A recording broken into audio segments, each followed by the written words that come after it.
get into a little bit about the kind of systematic harassment. You know, if he tried to come out and tell anybody about it, the ones doing it had done it in such a way that it would just make him look crazy if he tried to say these things. Everybody knows you can't get into someone's safety deposit box. You can't do a lot of the things, or they're just so weird. So you're hiding out, and I went and I bought a motion detector. So if anyone came in, the motion detector would go off. Well, the motion detector's turned off. It's one of their systematic mind games they play. They'll break in wherever you are. They will alter your clothes. If I told someone, which I was really careful of, because they already think you're crazy. So you're sort of like, it's like being in a prison. You're handcuffed. You're not. If you tell someone, hey man, they're coming in my place and they're altering my clothes to mess with my head. No, they're going to think you're crazy. My friends at the time thought of me. What do you think people would think?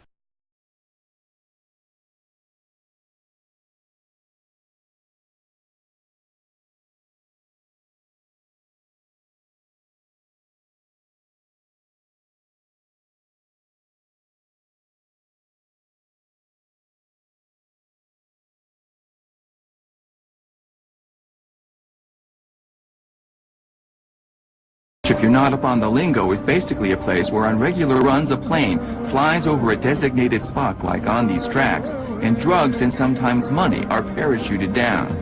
The murder has become the most famous unsolved mystery in the country. And there's this woman, Jean Duffy, a no-nonsense Arkansas prosecuting attorney who headed up a federally funded drug task force, getting a little too close to solving the boys' murders till she was run out of state in fear for her life. My opinion has been involved is a CIA, perhaps a CIA rogue operation conducted by CIA operatives to smuggle drugs into the United States from South America, specifically using Barry Seal's drug smuggling operation in Mena.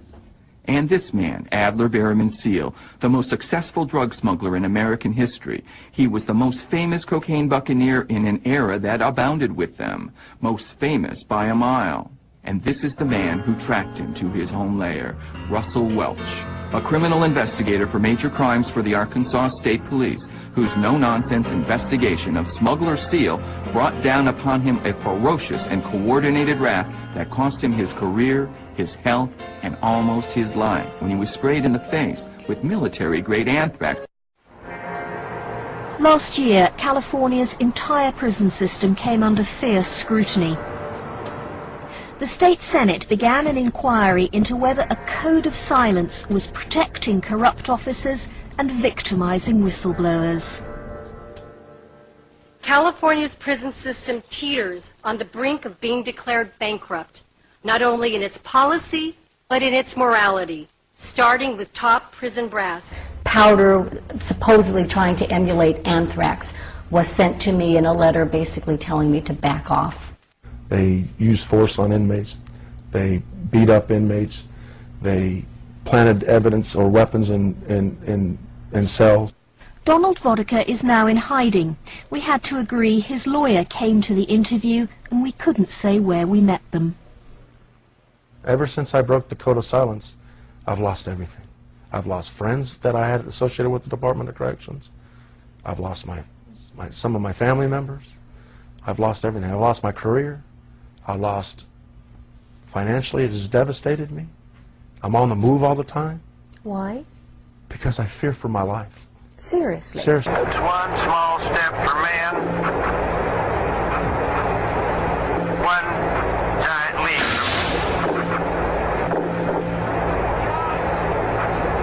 So, I guess you want to do it again. Okay.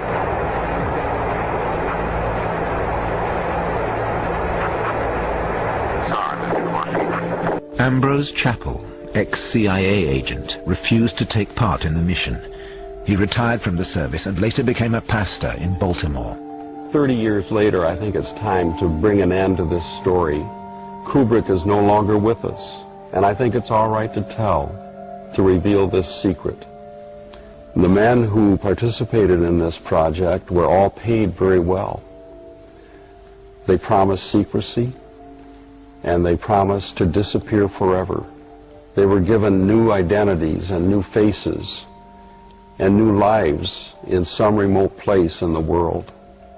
But then Nixon and his advisors got scared, and they began to think that disappear forever should mean just that. The sound man, Andy Rogers, was burned alive in a car crash. The assistant director was found drowned in a swimming pool in his backyard. Vince Brown was found in Patagonia, cut up in little pieces, but the police claimed it was a suicide. Bob Stein, the set designer, figured out what was happening and hid in a yeshiva in Brooklyn for 10 years until they caught up with him. I reported political corruption, police brutality, and the molestation of young children that went unpunished and unprosecuted. For these things, I became a targeted individual. I have been destroyed financially. I've lost my home. I lost my 30-year-old successful business. I was at one time a college professor. I cannot find a job anywhere. I am assaulted and tortured by law enforcement from the city level to the federal level.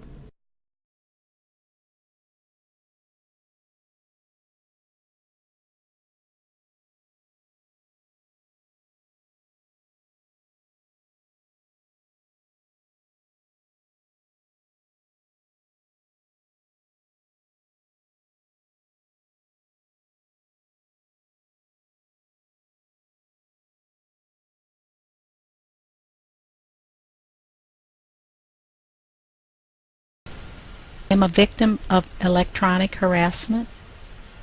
I want to tell you how I was selected as a targeted individual. My uncle, Colonel Benjamin Leach, USAF, was stationed in San Antonio, Texas at the time the Nazi scientists were brought to the U.S. by President Harry F. Truman. My uncle objected to the Manhattan Project. Therefore, his family was selected for experimentation. I have been under surveillance most of my life, and I am now 69 years old. In 1996, I met a man by the name of Robert Jones, and he warned me that if you're going to fight for freedom in the United States, you better be prepared to suffer. And he was right. I could tell he was telling me the truth when he told me this, but at that time I'd already committed myself mentally to doing what I knew in my heart was right. I'd already discovered just how corrupt the system was by 1996. Terry has owned his home for 28 years. The neighbors were newcomers who ran the gamut from strange to menacing. I identified about 8 different neighbors who I considered to be behaving in the standard manner of perpetrators. Many would come and go at the same time as Terry's family members, as if they did not have regular working hours. This shadowing activity is common among TIs, and is designed to let the target know that they are being observed and their comings and goings are known. According to Terry, some of the neighbors' houses where they live were not the neighbors' only homes, and may not have been their primary residence. Terry and his family are being used as human experimental subjects to perfect the latest technique for using chemical and biological agents in conjunction with microwave weapons. Terry is plagued with health problems that have left him unable to work. When he visits the doctor, tests of many kinds are run, and the results and those of his family are given to the government perpetrators of these crimes in order to measure the effect of the viral and chemical agents. I'm another person who's being used for non-consensual human experimentation. These nanotechnology institutes that are attached to national laboratories UC Berkeley has its own molecular foundry. You need to look into this stuff because it's going mainstream. Physical torture by use of brain implants. All my family received while we moved to Bay Area, California, and settled right next to the Stanford Research, including my children. Two boys being implanted in optic nerves. Especially we came from Soviet Union. Especially we came from the communist bloc, here for the freedom and what they did to my baby. You know, I was harassed for many years without really understanding why. It wasn't until McVeigh's trial that I actually understood that this was McVeigh in the tank. Events took place in my life.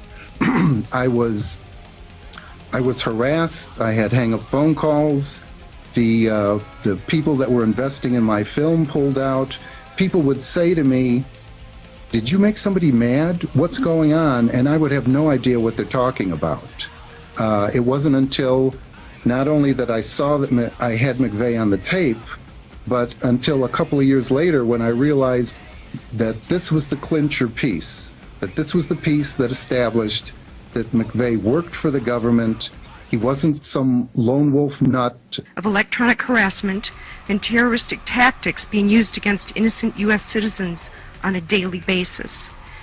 We have all gone to people who took an oath to protect and serve, who have been in commissions to investigate the unethical treatment of citizens in human experimentations.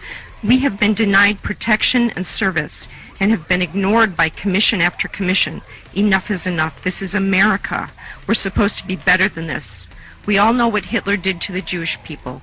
When this all comes out, what the American government has done to their own people, it will make Hitler look like a saint. Do you have clearly in your mind what you think happened in Afghanistan to your son? Not what they're saying, not what they told you the first time, not what they told you the second time, not what they told you the third time, not what they told you the umpteenth time, and not what they said yesterday. It is intimidating. Intimidating, says Stockton Mayor Ann Johnson, because the city manager lives right next door, and because the house was bought by the Stockton Police Officers Association. The same day, contract talks broke down. Out of all the homes under foreclosure in the city of Stockton, they picked the one right next to the city manager, and they offered full price for it. Since then, Johnson says city manager Bob Dice has endured construction noise and watched as the trees lining his backyard were cut down. If this is a real estate investment by the union, county records show it's the only one.